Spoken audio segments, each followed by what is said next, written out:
ये नम्रा कौसर एक प्यारी बच्ची है, मालेगांव से ताल्लुक़ है। हमारे अंडर में उन्होंने ग्रेजुएशन में पढ़ाई की थी। उन्हीं का एडमिट कार्ड जो है आप अपनी स्क्रीन पर देख रहे, ऊपर की डिटेल्स जो है हमने हाइड कर रखी है। आप इनके हक में भी दुआ कीजिए।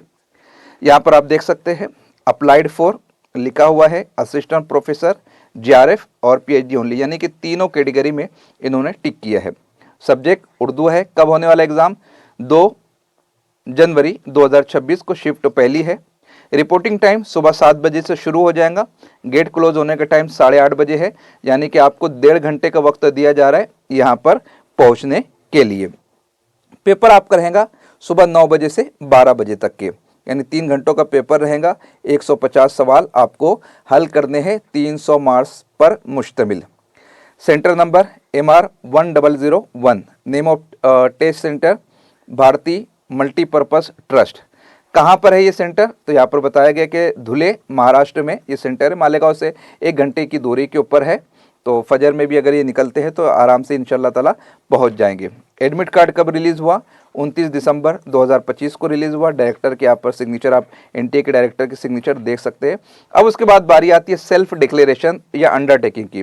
सेल्फ डिक्लेरेशन, आपका नाम यहाँ पर लिखा होगा, डिटेल आपकी लिखी होंगी, पता वगैरह लिखा होगा।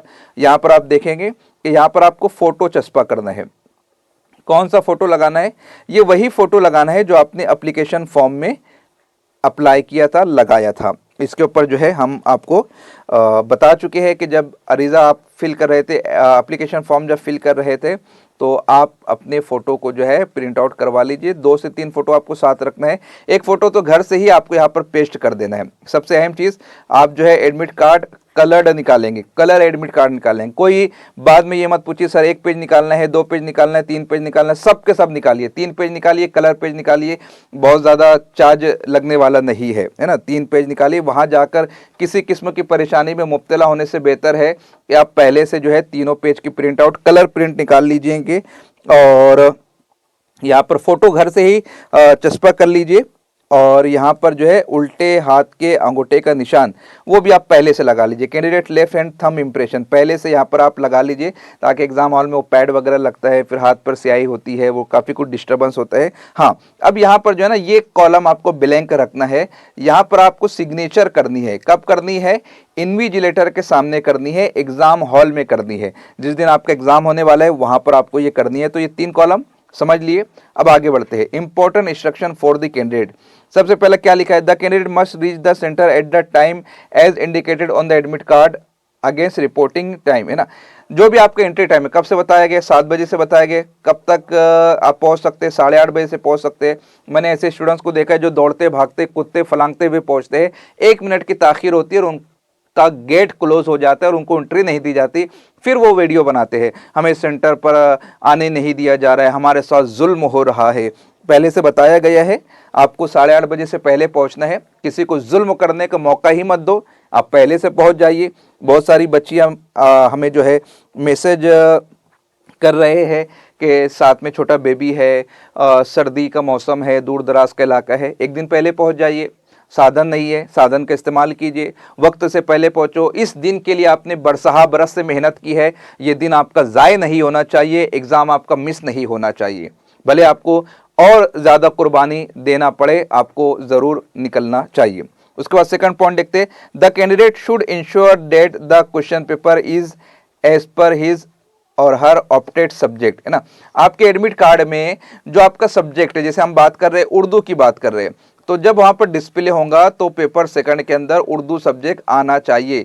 क्योंकि ऑनलाइन है, सीबीटी बोर्ड में हो रहा, किसी भी किस्म की दिक्कत होगी तो आप फौरन इन्विजिलेटर से रब्ता करेंगे। जैसे आज अभी एक बच्ची का फ़ोन कॉल आया है कि उनका सब्जेक्ट हिंदी बता रहा है, उर्दू के कैंडिडेट है, हिंदी बता रहे हैं, और वो कह रहे हैं कि सर आप बात कीजिए, किसी तरीके से मेरा सोल्यूशन निकल जाए। तो देखिए, सोल्यूशन निकले तो काफ़ी दिन हो चुका है, अब तो पॉसिबल नहीं है। क्यों? क्योंकि जब आप एप्लीकेशन फॉर्म फिल करते हैं तो एप्लीकेशन फॉर्म की प्रिंट निकलती है और आप वेरीफाई करते हैं, वेरीफाई करने के बाद सबमिट करते, फ़ी पे करते हैं।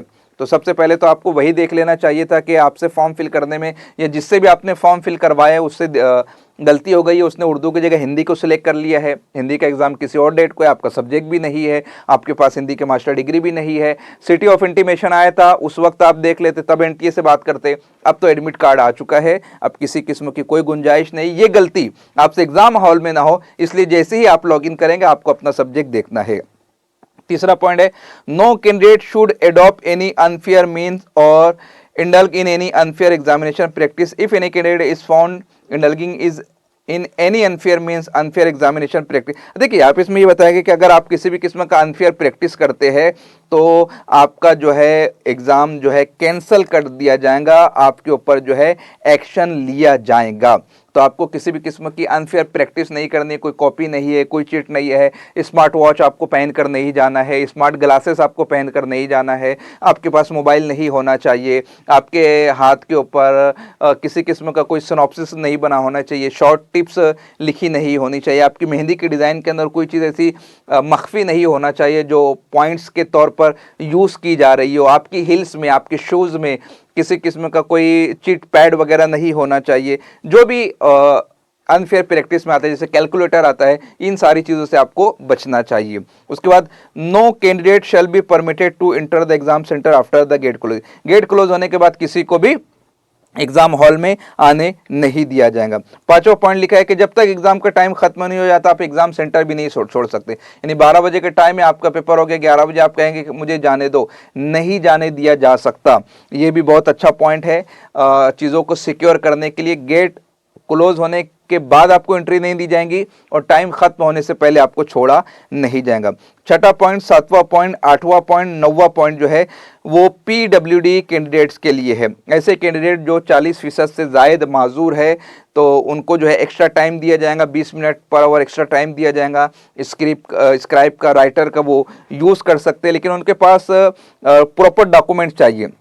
क्या डॉक्यूमेंट चाहिए कि जो गवर्नमेंट का हेल्थ केयर इंस्टीट्यूट है उसका उनके पास सर्टिफिकेट चाहिए, उन्होंने पहले से राइटर के लिए अप्लाई किया होना चाहिए। आप यहाँ पर रुककर उसको पढ़ सकते हैं। Upon completion of the examination please wait for instruction. जब आपका एग्जाम हो जाए, 12 बज जाए, ऐसा नहीं आप उठकर बाहर निकल जाएंगे, आप थोड़ी देर वेट करेंगे, इन्विजिलेटर आएंगे, वो आपको सजेस्ट करेंगे, उनकी इंस्ट्रक्शन को आपको फॉलो करना रहेगा। 12 नंबर है, all candidates are required to download and read carefully. जो भी आप इस वक्त अपनी स्क्रीन के सामने देख रहे हैं, आपको केयरफुली उसको डाउनलोड करना है और आपको पहले से उसको अच्छी तरीके से पढ़ लेना है। 13 पॉइंट देख लेते हैं। The admit card is provisional subject to satisfying the eligibility condition as in given. हाँ, ये जो है ये सिर्फ, जैसे उर्दू आपने ऊपर देखा है तो ये सिर्फ क्या है, ये आपका सिर्फ और सिर्फ प्रोविजनल कार्ड है। आपके पास ये है, इसका मतलब ये नहीं कि आपने मास्टर डिग्री कंप्लीट कर ली है, ये सिर्फ आपका प्रोविजनल कार्ड है। मास्टर डिग्री वगैरह के लिए जो चीज़ें हैं वो आपकी जो मार्क स्लिप वगैरह होती है वही सब कुछ चीज़ें। नंबर 14 क्या है, candidates are advise to verify the location. जिस जगह भी आपका एग्जाम होने वाला है एक दिन पहले जाकर आप देख ले। एग्जाम सेंटर पर गेट क्लोज वगैरह आप कहेंगे कि हमें एड्रेस नहीं मिल रहा था, ऑटो वाला मौजूद नहीं था, कार वाला डिस्टर्ब हो चुका था, गेट बंद था, रास्ते बंद थे, बारिश हो रही थी, सर्दी हो रही थी, फॉग था, किसी भी किस्म की कोई सुनवाई नहीं होगी। एक दिन पहले आप एग्जाम सेंटर पर जाकर देख ले, चेक कर ले, गूगल मैप के भरोसे नहीं रहना है, पहले से जाकर आप अपने माथे की आंखों से एग्जाम सेंटर को देख ले। पांचवा पॉइंट जिस पर अभी हमने तफसील से बात की कि अगर आप मजहबी लिबास में हैं तो आपको वक्त से पहले पहुंचने ताकि आपकी प्रॉपर चेकिंग हो सके। किस तरीके से। नंबर 16 पॉइंट क्या है, हैंड हेल्ड मेटल डिटेक्टर के जरिए से कोई फिजिकल टच नहीं होगा। क्लियरली आप इस चीज को देख लीजिए, कोई भी फिजिकल टच नहीं होगा। हैंड हेल्ड मेटल डिटेक्टर के जरिए से विदाउट फिजिकल टच आपकी चेकिंग की जाएंगी, विदाउट फिजिकल टच। अच्छा, पॉइंट नंबर 13 मैं बता देता हूं, एक सेकंड, इसको यहां से पहले मैं मिटा देता हूं ताकि आपको दिक्कत ना हो, ठीक है। पॉइंट नंबर 13 क्या है, पॉइंट नंबर 13 बताया हो ना भाई, पॉइंट नंबर 13 भी जस्ट बताया कि एडमिट कार्ड जो है ये प्रोविजनल है आपका, है ना, जो आपका एलिजिबिलिटी कंडीशन है वो वही एमए वगैरह होना चाहिए वो। उसके बाद में 14 पॉइंट नंबर क्या है, लोकेशन आपको जो है एक दिन पहले देख लेना। 15वां पॉइंट क्या है, आपका मजहबी लिबास है तो पहले से आपको पहुंचना होगा। 16वां पॉइंट क्या है, आपकी जो है ना वो HHMD के जरिए से चेकिंग होगी विदाउट फिजिकल टच। बच्चियों से, बहनों से मैं कहूँगा कि आप इसको ज़रूर देखिए, फिजिकल टच बिल्कुल भी अलाउ नहीं है। और no candidate would be allowed to enter the examination centre without admit card and undertaking. आपके पास एडमिट कार्ड भी होना चाहिए, अंडरटेकिंग भी होना चाहिए और वैलिड आईडी प्रूफ भी होना चाहिए। वैलिड आईडी प्रूफ वगैरह क्या मैं भी आगे बताऊंगा, और प्रॉपर चेकिंग के बाद में आपको आगे जाने की इजाज़त दी जाएगी। 17 पॉइंट है, all the examination centre are under surveillance. CCTV के अंडर आप रहेंगे, जामर लगा दिया जाएगा, नेटवर्क वहाँ पर चलेगा नहीं है। ऐसी चीज़ों को ले जाने से परहेज कीजिए जिसके गुम हो जाने का खदशा है, क्योंकि पहले से यहाँ पर लिखा हुआ है और सेंटर वाले ये कह देते हैं कि आपकी जिम्मेदारी के ऊपर आप अपना सामान किसी भी जगह पर रख सकते हैं। अगर वो चोरी चला जाते हैं, फॉर एग्जाम्पल आपने इतनी मेहनत मशक्क़त से iPhone 16 Pro Max लिया, वहाँ जाके पर्स में रखा, पर्स भी गायब है और फ़ोन भी गायब है, पर्स मौजूद है, फ़ोन गायब है, तो आपकी कोई सुनवाई वहाँ पर होने वाली नहीं है। तो ऐसे कीमती साजो सामान जो है, जो ज्वेलरीज़ है, महंगे गैजेट्स है, उसको आप अपने घर पर ही रख के जाइए, या आपके साथ में जो शनासा है, जो रिलेटिव है, आप उनके पास हैंड ओवर करके जाइए। 18वां पॉइंट है, candidates will be permitted to carry only the following item. अब कौन कौन सी चीज़ें वो लेकर जा सकते हो उसकी फहरिस्त। सबसे पहले पानी की बोतल ट्रांसपेरेंट होनी चाहिए। दूसरा, आपका एडमिट कार्ड होना चाहिए जो आपने एनटीए के ऑफिस वेबसाइट से डाउनलोड किया है, A4 साइज में होना चाहिए, प्रॉपर फिल किया होना चाहिए। फिल क्या, आपको फोटो लगाना है, घर से ही फोटो लगा लेना है और घर से ही अंगूठे का निशान भी आपको लगा देना है। इसके अलावा 2 एडिशनल पासपोर्ट साइज फोटो चाहिए। कौन से फोटो, जो आपने पेस्ट किया है, किसके लिए चाहिए, अटेंडेंस शीट के लिए चाहिए, पेपर फर्स्ट पेपर सेकंड। उसके बाद ओरिजिनल वैलिड आईडी प्रूफ चाहिए, ओरिजिनल वैलिड आईडी प्रूफ चाहिए। ये सब के सब आप साथ में ले जा सकते हैं। 19वां पॉइंट के, before reaching the centre candidates must enter the required details in the self declaration. Self declaration में जो जो चीज़ें हैं वो पहले से आप कर लो। क्या क्या है, आपको अपने अंगूठे का निशान लगाना है, फोटोग्राफ लगाना है, ये सारी चीज़ें आपको पहले से कर लेनी चाहिए। उसके बाद 20वां पॉइंट है, candidate must carry any one of the original and valid ID proof. यहाँ पर वैलिड आईडी प्रूफ जो मांगे ना, तो कोई एक चाहिए। उसमें क्या क्या हो सकता है, गवर्नमेंट के जरिए से जारी किया गया, जैसे PAN card, driving licence, voter ID, passport, Aadhaar card, e Aadhaar, ये सारे के सारे जो है ना, इसमें से कोई एक अपने साथ में लेकर जा सकते हैं, लेकिन प्रिंटेड फॉर्म में चाहिए। मोबाइल फ़ोन अलाउड नहीं है और मोबाइल फ़ोन में जो आईडी है उसको कंसीडर नहीं किया जाएगा, इसलिए हार्ड कॉपी के अंदर आपको साथ में रखना है। उसके बाद 21वां point, candidates are not allowed to carry any other personal belonging. जैसे पेन आपको साथ में नहीं लेके जानी है, इलेक्ट्रॉनिक डिवाइसेस आपको साथ में नहीं लेके जानी है, मेटल्स है, मोबाइल फ़ोन है, ये सब के सब आप एग्ज़ाम हॉल में, एग्ज़ाम सेंटर पर नहीं लेकर जा सकते। देखो क्लियर लिखा है, examination official will not be responsible for the safe keeping of personal belong. आपकी जो भी ज़रूरियात की चीज़ें हैं, एग्ज़ाम सेंटर की जिम्मेदारी नहीं, हाथ खड़े कर दिए गए, आप अपनी जिम्मेदारी के ऊपर लेकर जाइए।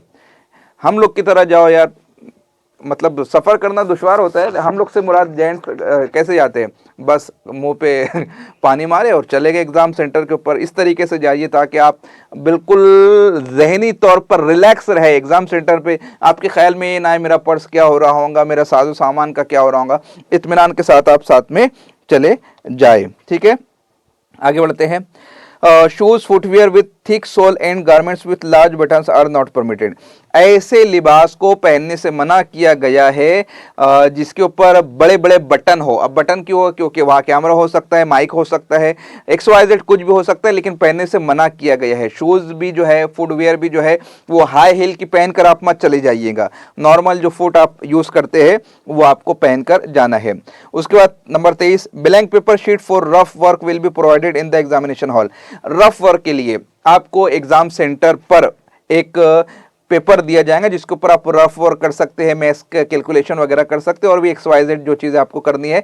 लेकिन उसके ऊपर सबसे पहले आपको अपना नाम लिखना है और अपना रोल नंबर लिखना है टॉप के ऊपर, ताकि वो अदला बदली का कोई मसला ना हो और अनफेयर प्रैक्टिस के अंदर किसी किस्म का नुकसान आपको ना हो। तो आपका रोल नंबर वहाँ पर लिखा होना चाहिए, आपका नाम वहाँ पर लिखा होना चाहिए और ड्रॉप बॉक्स वहां पर लगा होगा। एग्जाम हॉल छोड़ने से पहले आपको ड्रॉप बॉक्स के अंदर उसको डाल देना है। ठीक है, उसके बाद में if at any stage it is found date the candidate है सबमिटेड मल्टीपल एप्लीकेशन। अगर आप एक से ज़्यादा एप्लीकेशन कर रहे हैं तो वो एक्सेप्टेबल नहीं होगा, कैंसिल कर दिया जाएगा और आपके ऊपर लीगल एक्शन भी लिया जाएगा। अगर आपको किसी किस्म की कोई अपडेट चाहिए तो ये ऑफिशियल वेबसाइट बता दी गई है, आप इसको ज़रूर देखते रहिए, अपना मेल बॉक्स देखते रहिए, जो ईमेल आपने रजिस्टर ईमेल आईडी का यूज़ किया होगा उसको देखते रहिए। कोई इंक्वायरी है आप इसके ऊपर मेल भी कर सकते हैं, यहाँ पर कॉल भी कर सकते हैं। तो इस तरीके से ये 26 निकात थे। और वो स्टूडेंट्स जिन्होंने विदाउट आधार अपना फॉर्म फिल किया है तो declaration from non Aadhaar candidate, ये उन लोगों के लिए जिन्होंने आधार जमा नहीं करवाया था। आप यहाँ पर देख सकते हैं, सबसे पहले आपको अपना नाम लिखना है, फिर आपके वालिद मोहतरम का नाम लिखना है, फिर वालिदा मोहतरमा का नाम लिखना है। क्यों नहीं करवाया था वो रीज़न आपको यहाँ पर सिलेक्ट करना है, कोई एक सिलेक्ट करना है। आपका एप्लीकेशन आईडी लिखना है, आपको मुकम्मल नाम लिखना है, गवर्नमेंट आईडी प्रूफ लिखना है। क्योंकि आधार नहीं दिया तो आधार के अलावा क्या दे रहे वो आपको लिखना है, डेट लिखना है, roll number, government ID number, shift number, signature आपको यहाँ पर करना है। और वेरीफाइड था नॉट वेरीफाइड था वो रीज़न है यहाँ पर आपको देखना है। उसके बाद में फिर जो है एंटी ऑब्जर्वर है, मोबाइल नंबर है, उनकी सिग्नेचर है, उनका मोबाइल नंबर है, कॉपी है, ये सारी चीज़ें आपको यहाँ पर लिखनी रहेंगी। अब आपकी जो सवालात है वो आप पूछ सकते हैं। उम्मीद करता हूँ कि ये जितने भी पॉइंट्स थे ये सारे के सारे पॉइंट्स आपने देख लिए और इसमें किसी किस्म की कोई गुंजाइश नहीं थी। मैं आपके सवालात देख लेता हूँ ऊपर जो आपने किए होंगे।